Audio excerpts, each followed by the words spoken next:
Shalom ibu-ibu, kita bersyukur ya untuk Ibu Caroline yang boleh bersaksi untuk kita semua pada kesempatan pagi hari ini.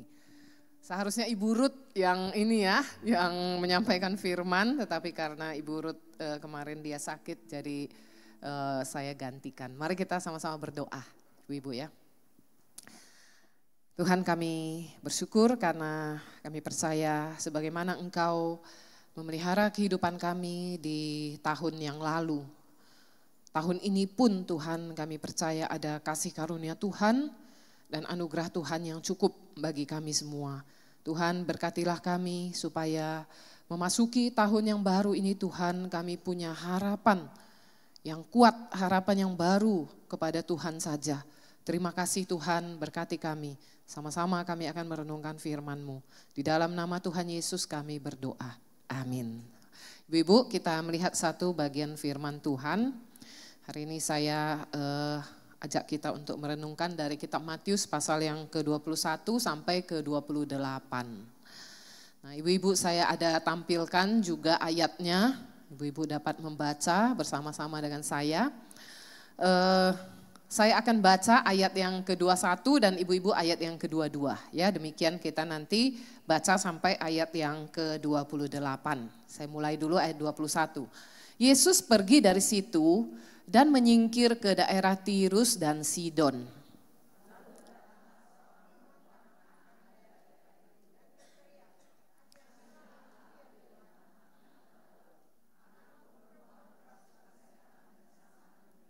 Namun Yesus sama sekali tidak menjawabnya. Murid-muridnya datang dan meminta kepadanya, suruhlah dia pergi. Karena ia berteriak-teriak dan mengikuti kita.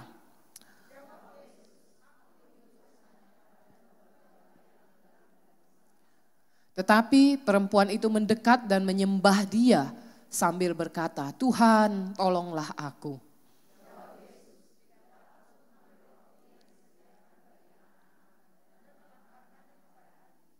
Kata perempuan itu, benar Tuhan, namun anjing itu juga makan remah-remah yang jatuh dari meja tuannya. Bersama-sama ayat 28. Lalu Yesus berkata kepadanya, hai ibu, besar imanmu, maka jadilah kepadamu seperti yang kau kehendaki. Seketika itu juga anaknya sembuh. Nah ibu-ibu, saya mau mengajak kita untuk kita main ini dulu ya, kuis. Ya. Ini dulu ya, kita coba dulu apakah ibu-ibu setelah lewat liburan masih ini enggak ya, atau udah lama liburan ya, banyak yang lupa gitu, tapi ini gampang sekali ya. Nah ibu-ibu, apa lawan kata dari berani? Oke, 100. Lawan kata dari rajin. Iya. Lawan kata dari hemat. Wah, pinter-pinter semua. Oke, terus lawan kata dari ini. Berharap. Ya? Iya, ya, benar juga. Jadi kalau seorang dikatakan berharap, lawan katanya itu adalah dia putus asa, benar, atau kecewa, ya, kecewa atau putus asa. Nah, ibu-ibu sekalian, kalau dikatakan seseorang itu memiliki pengharapan atau dia berharap seperti itu, maka ciri-cirinya kira-kira apa ya, ibu-ibu? Kalau kita lihat orang yang berpengharapan, menurut ibu-ibu apa aja ciri-ciri orang yang memiliki pengharapan? Positif? Optimis, benar ya. Tidak menyerah ya, mungkin salah satu. Benar gak? Kalau terus dia punya pengharapan, dia itu tidak menyerah. Kemudian apa lagi? Rajin, benar gak? Orang yang selalu punya pengharapan dia rajin. Misalnya ya, dia memiliki sesuatu yang dia mau minta gitu kepada Tuhan. Walaupun belum dikabulkan, dia akan tetap rajin berdoa. Iya benar, dia tetap berharap seperti itu. Kemudian apalagi ibu-ibu, ciri-ciri orang yang memiliki pengharapan ada sukacita. Benar gak? Ibu-ibu, iya. Ya, walaupun mungkin hidup ya tidak selalu sesuai dengan harapannya, tapi dia tetap punya pengharapan. Nah, karena itu dia selalu ada sukacita, dan yang terakhir bersyukur mungkin ibu-ibu. Ya. Nah, kalau kita lihat tadi dari bagian firman Tuhan yang kita baca tadi, ada seorang perempuan, ya, yaitu perempuan Kanaan. Nah, perempuan ini apa yang sedang dia alami ibu-ibu tadi kalau kita baca?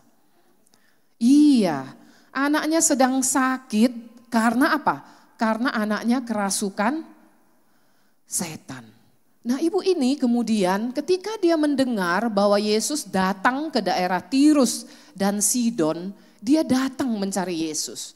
Nah, kedatangan Yesus ke Tirus dan Sidon ini juga bukan hal yang umum atau hal yang biasa. Karena Tirus dan Sidon itu adalah daerah orang Kanaan atau orang kafir.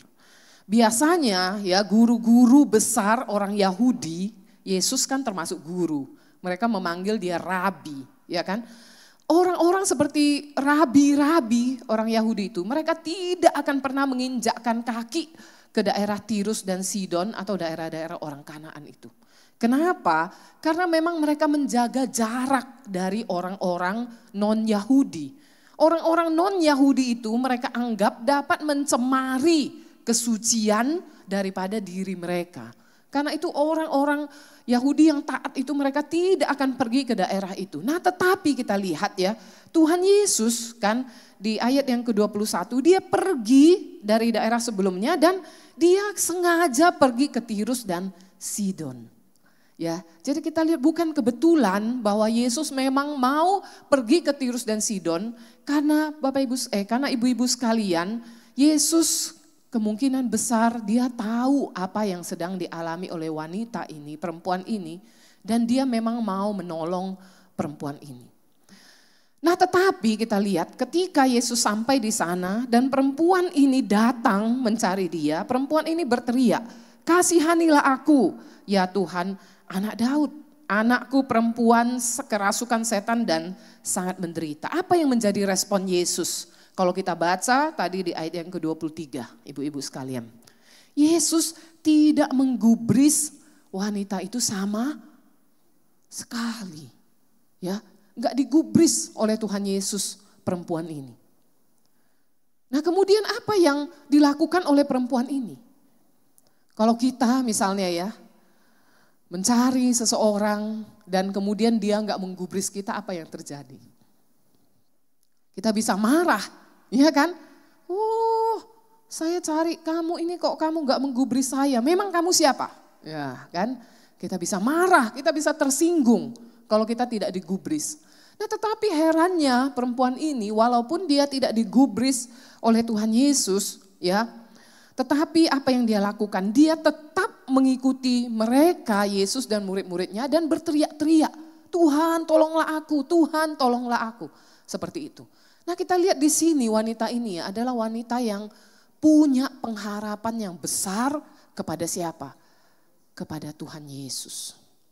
Dia tidak kemudian menjadi kecewa dan kemudian dia tidak menjadi menyerah seperti itu. Nah, kita lihat ya wanita ini sebenarnya kalau menurut adat istiadat dia juga tidak boleh sebenarnya datang kepada seorang guru, ya seorang pria, menyamperin dia dan kemudian berteriak-teriak seperti itu di depan umum. Itu sebenarnya bukan hal yang patut dilakukan oleh seorang wanita. Apalagi wanita Kanaan yang memang tahu bahwa orang-orang Yahudi itu menganggap rendah kepada mereka. Nah, tetapi kita lihat ya wanita ini demi untuk siapa? Untuk anaknya.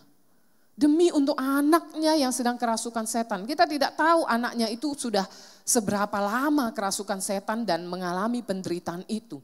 Tetapi karena kasihnya yang besar kepada anaknya itu, dia udah gak peduli ya kepada hal-hal yang ada di sekitar, mungkin cemoohan orang kepada dia gitu. Dia tetap datang kepada Yesus dan memohon kepada Tuhan. Bahkan kita lihat di sini ya murid-murid Tuhan Yesus mengatakan kepada Tuhan Yesus, "Suruhlah dia pergi."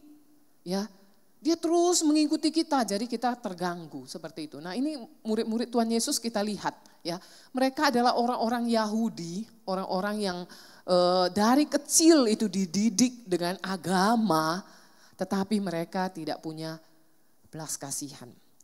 Kalau kita ingat juga kejadian ketika Yesus ya sedang mengajar sekitar banyak orang, 5.000 orang itu ya. Dan hari sudah menjelang malam. Kita ingat murid-murid juga mengatakan kepada Tuhan Yesus apa? Suruhlah mereka ini pulang. Seperti ini, suruhlah mereka ini pergi. Seperti itu. Nah ini kita lihat murid-murid yang apa? Yang dari kecil dididik dengan agama. Tahu agama. Berbeda kan dengan wanita ini yang memang orang Kanaan. Dia memang tidak mengenal Tuhan. Dan orang-orang Kanaan pada zaman itu di sekitar, yang tinggal di sekitar orang Israel, mereka memang menyembah kepada berhala biasanya. Nah tetapi kita lihat apa yang dikatakan Tuhan Yesus. Ya Tuhan berkata kepada perempuan itu, aku diutus hanya kepada domba-domba yang hilang dari umat Israel. Nah ketika Tuhan mengatakan itu, ya ibu-ibu sekalian itu seperti suatu penolakan halus, ya kan? Kamu ini perempuan Kanaan, aku diutus hanya kepada domba-domba Israel. Nah apa yang kemudian kita lihat dilakukan oleh ibu ini? Apakah dia kemudian menjadi kecewa lagi dan atau menjadi marah seperti itu kepada Tuhan? Kita lihat respon daripada ibu ini di ayat yang ke-25. Tetapi perempuan itu mendekat dan menyembah dia. Ya luar biasa. Dan perempuan itu mengatakan, Tuhan tolonglah aku. Nah di sini kita lihat luar biasa memang pengharapan daripada ibu perempuan Kanaan ini. Kalau kita pikir-pikirkan, renungkan dalam kehidupan kita. Mungkin kita juga sering menjadi kecewa. Ya, misalnya kita berdoa kepada Tuhan. Tuhan, kita ada permohonan terhadap sesuatu. Apakah kita mendoakan suami kita ya yang belum percaya, atau suami kita yang misalnya saya nggak tahu ya ibu-ibu ya, ini hanya contoh random, atau suami kita yang merokok misalnya, ya kan? Atau suami yang melakukan hal-hal yang tidak baik, mabuk atau apa. Saya nggak tahu ibu-ibu. Ketika kita doakan dan kita tidak melihat bahwa Tuhan itu kemudian menyatakan pertolongan, itu kira-kira apa yang kita lakukan? Bisa nggak kita seperti ibu ini tetap berharap kepada Tuhan, ya bahkan kita lebih dalam lagi menyembah Dia, seperti yang dilakukan oleh ibu ini. Ibu ini ya di ayat yang ke-25, perempuan itu mendekat dan menyembah itu ya. Kata menyembah itu ibu-ibu adalah di mana ibu ini posisinya dia sampai kepalanya ke tanah. Ya benar-benar sujud kepada Tuhan Yesus dan memohon belas kasihan daripada Tuhan.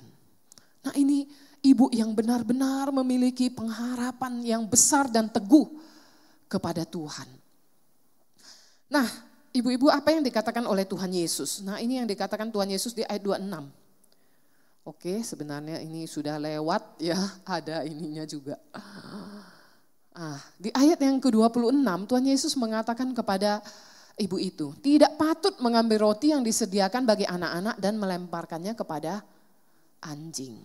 Nah kenapa Yesus mengatakan ibu itu adalah anjing? Apakah Tuhan Yesus terlalu kasar ya mengatakan kalimat seperti itu? Nah ibu-ibu ini sebenarnya menurut saya itu ya, tidak ditujukan seperti itu secara langsung kepada ibu itu untuk menghina dia seperti itu. Tetapi ketika Tuhan Yesus berbicara kepada perempuan itu, Tuhan Yesus juga sekaligus mengajar murid-muridnya. Kenapa? Karena orang-orang Yahudi pada waktu itu memang menyebut orang-orang non-Yahudi, orang-orang Kanaan itu sebagai apa? Anjing. Memang itu sebutan yang umum. Ya, yang diberikan orang-orang Yahudi yang memandang bahwa orang-orang non-Yahudi, orang-orang Kanaan itu mereka adalah seperti anjing-anjing.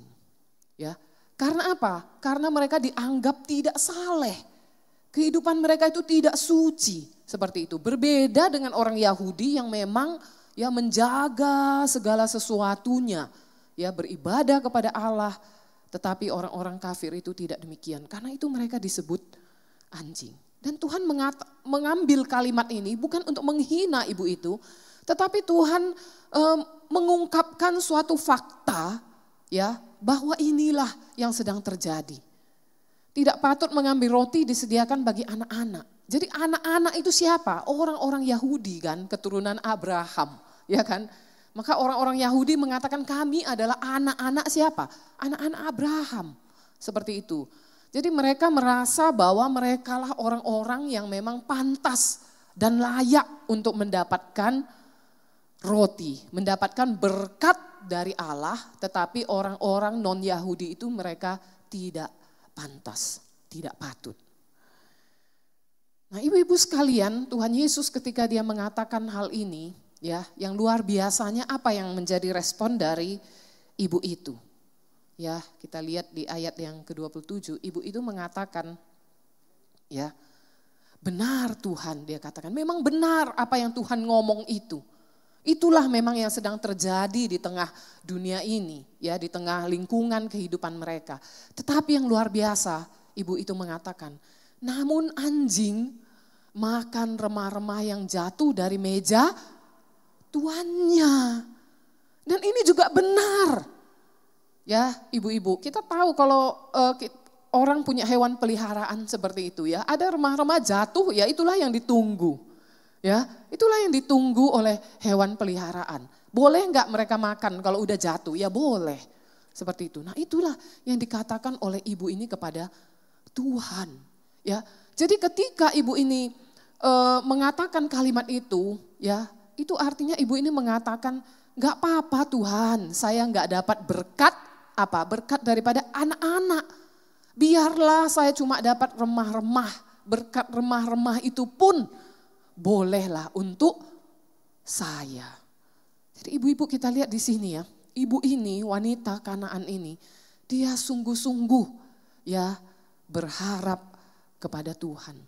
Berharap kepada belas kasihan Tuhan, walaupun itu sedikit aja Tuhan diberikan kepada saya, cukuplah bagi saya. Tetapi Tuhan mengatakan, hai ibu, besar imanmu. Jadilah kepadamu seperti yang kau kehendaki. Ibu-ibu sekalian, Tuhan Yesus, dia mengatakan besar imanmu itu, ya kalau kita baca dalam Alkitab itu 2 kali. Yang pertama kepada siapa? Kepada seorang perwira yang anaknya sakit. Tetapi itu pun tidak dikatakan Tuhan Yesus langsung kepada perwira itu. Karena perwira itu setelah dia bertemu dengan Tuhan Yesus dan Tuhan Yesus mengatakan pulanglah, anakmu sembuh. Ya, dia langsung pulang dan di tengah perjalanan anaknya itu sembuh. Dan Tuhan memuji dia, besar iman orang ini bukan kepada dia langsung tetapi kepada orang-orang Yahudi yang ada di situ dan menyaksikan hal tersebut. Ya, jadi ketika Tuhan Yesus mengatakan besar imanmu 2 kali, yang pertama kepada perwira itu dan kedua kepada ibu ini, justru kita melihat ya, ini diucapkan Tuhan bukan kepada orang Yahudi. Ya, tetapi justru Tuhan mengatakan besar imanmu itu kepada orang non Yahudi. Yang pertama perwira yang dari Kapernaum itu juga bukan orang Yahudi. Yang kedua ibu ini adalah orang Kanaan dan Tuhan katakan besar imanmu. Gak pernah Tuhan katakan kalimat itu just kepada orang-orang Yahudi yang sebenarnya mengenal Allah itu dari kapan? Dari kecil. Mereka kan orang-orang Yahudi, kita ingat usia 8 hari mereka udah disunat. Dan mereka dibesarkan itu dalam tata krama adat istiadat, semua hukum-hukum. Ya, semua di dalam agama itu. Tetapi orang-orang ini yang tidak ya dibesarkan seperti itu, Tuhan katakan kepada mereka besar imanmu. Nah sebenarnya ibu-ibu sekalian, di dalam kehidupan kita apa yang penting itu? Ya, ibu-ibu sekalian ada kutipan yang mengatakan demikian. Di mana ada iman, di situ ada pengharapan yang besar. Nah itu. Kalau kita adalah orang yang sungguh-sungguh percaya kepada Tuhan, kita selalu berharap. Kita selalu percaya dan berharap kepada Tuhan. Walaupun mungkin kita belum melihat Tuhan menjawab atau mengabulkan doa kita. Nah tetapi kalau ada iman di dalam hati kita, nah ini kita selalu punya pengharapan kepada Tuhan walaupun kondisi dan situasi itu mungkin tidak sesuai dengan apa yang kita inginkan. Nah ibu-ibu sekalian, pengharapan ini adalah sesuatu yang penting. Kalau kita tidak punya pengharapan, kita menjadi apa tadi? Kita menjadi kecewa. Ya, kita ikut Tuhan itu setengah hati. Mungkin kita datang, tetapi kita hanya duduk, tapi hati kita kita tidak bisa sungguh-sungguh memuji Tuhan. Sungguh-sungguh berdoa dan sungguh-sungguh bersyukur kepada Tuhan. Kenapa? Karena hati kita itu masih ada itu, kecewa. Tidak berharap dengan sungguh-sungguh kepada Tuhan. Nah ibu-ibu kita bersyukur ya.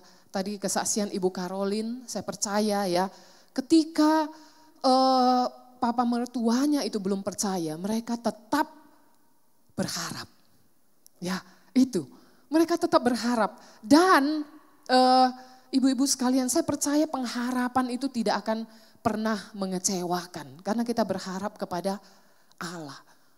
Mungkin Allah ya atau Tuhan dalam kasus perempuan Kanaan ini ya, ketika dia mengabaikan perempuan itu. Ketika dia mengatakan aku diutus hanya kepada domba-domba orang Israel. Atau ketika dia mengatakan kepada perempuan itu ya tidak baik memberikan roti anak-anak kepada anjing. Ibu-ibu mungkin dia juga sedang menguji untuk melihat sejauh mana ibu itu tetap percaya dan tetap berharap kepada dia. Ibu-ibu percaya pengharapan itu tidak pernah kecewa. Karena Tuhan kita adalah Tuhan yang baik. Ya, ibu-ibu sekalian, waktu Ibu Karolin dia sedang sharing cerita itu ya tentang papa mertua ya. Saya juga ingat papa saya. Ya, papa saya juga begitu ya. Papa saya itu ya namanya orang Chinese zaman dulu. Ya, papa saya juga kita anak-anak semua sekolah di sekolah Kristen. Dia membebaskan kita ke gereja boleh, tetapi dia sendiri ya kalau diinjili tidak, dia terbuka, orang datang, orang gereja datang besukin ya, penginjilan seperti itu dia terima seperti itu ya. Maksudnya dia mau berbuat sopan seperti itu. Jadi dia menerima orang-orang datang sebagai besukan. Tetapi kalau percaya kepada Yesus, sulit sekali ibu-ibu. Ya, nah tetapi ini ya kita tetap berharap, kita tetap percaya. Dan kita tidak henti-hentinya mendoakan untuk papa ini. Suatu kali ya, ketika masa COVID itu, ya tiba-tiba dia kena COVID, ketularan dari adik saya waktu itu. Nah kena COVID itu dan sempat dirawat di rumah sakit. Wah kita semua berpikir, wah ini bagaimana ini? Karena dia juga orangnya bukan tubuhnya sehat sekali, dia dari muda itu ada rematik, penyakit rematik yang berat seperti itu. Jadi sendi-sendinya itu banyak yang rusak. Dan gak bisa digerakin, terutama leher itu ya. Dia gak bisa menoleh ke belakang gitu. Jadi dia kalau mau menoleh ke belakang itu dia harus berbalik badannya gitu. Karena sendi-sendinya rusak akibat rematik yang berat sekali. Nah jadi tapi kita itu tetap berharap ya supaya Tuhan itu menolong membuka hatinya. Pas dia kena COVID itu, nah inilah ibu-ibu. Kadang-kadang kita pikir hal yang buruk itu adalah buruk. Tetapi mungkin hal yang buruk itu adalah hal yang baik. Nah pada waktu dia kena COVID itu dan lemah sekali tidak bisa bangun. Itu luar biasa kayaknya dia udah mengira di ambang kematian juga dia itu mungkin ya. Disitulah dia bilang saya mau dibaptis. Saya mau percaya Tuhan.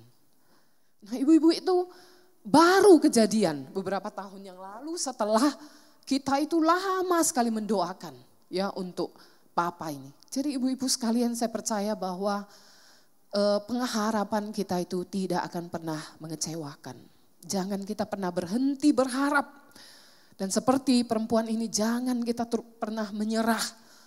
Ya, untuk apapun yang kita alami dalam hidup kita. Apakah itu sakit, suami, anak, atau siapa yang sedang kita gumulkan, kita doakan. Ibu-ibu jangan kita pernah menyerah. Tuhan memberkati. Mari kita berdoa.